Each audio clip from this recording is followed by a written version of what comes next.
घर में जो चीज़ें हम रोज़ इस्तेमाल करते हैं, वो साफ़ सफाई से लेकर आराम तक सब संभालती हैं।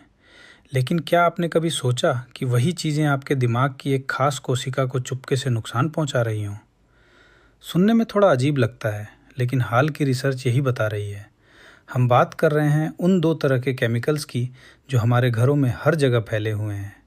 एक है क्वाटरनरी अमोनियम कंपाउंड्स, जो disinfectant spray, sanitizing wipes, mouth wash, hair conditioner और फैब्रिक सॉफ्टनर में मिलते हैं।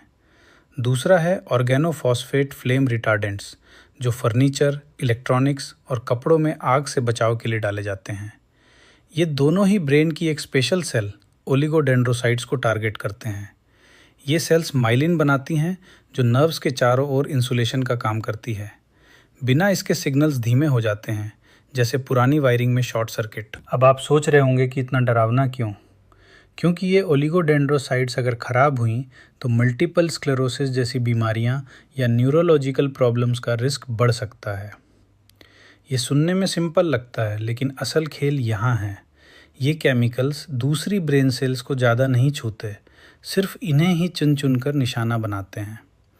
एक तो सेल्स को मार डालता है, दूसरा उन्हें संशुष होने से रोक देता है, यानी माइलिन बनना ही बंद। हमारे जैसे वर्किंग प्रोफेशनल्स के लिए तो ये रोज़ की बात है।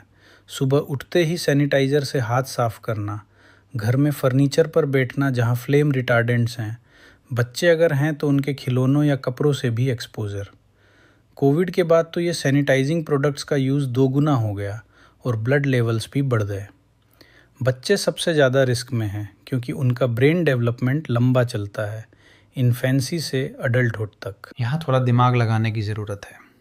हम सोचते हैं कि घर सुरक्षित है, बाहर की दुनिया खतरनाक है, लेकिन असल में घर के अंदर ही ये केमिकल्स हवा, सतहों और चीज़ों में महीनों, सालों तक रिलीज होते रहते हैं। जेनेटिक्स से सिर्फ कुछ केस समझ आते हैं, बाकी बढ़ते न्यूरोलॉजिकल इश्यूज़ का एक बड़ा हिस्सा शायद ऐसे इन्वायरमेंटल फैक्टर्स से जुड़ा है। तो क्या करें, सब कुछ फेंक दें? नहीं, लेकिन थोड़ा होशियार होना पड़ेगा। जहाँ मुमकिन हो ऐसे प्रोडक्ट्स चुनें जिनमें ये कम हो, अच्छी वेंटिलेशन रखें और बच्चों के आसपास एक्स्ट्रा सतर्क रहें, क्योंकि आखिरकार हमारा ब्रेन वो एक चीज़ है जो हमें हम बनाती है और उसे बचाना हमारी जिम्मेदारी है। थोड़ा सोच कर इस्तेमाल करें, शायद फ़र्क पड़ जाए। फास्ट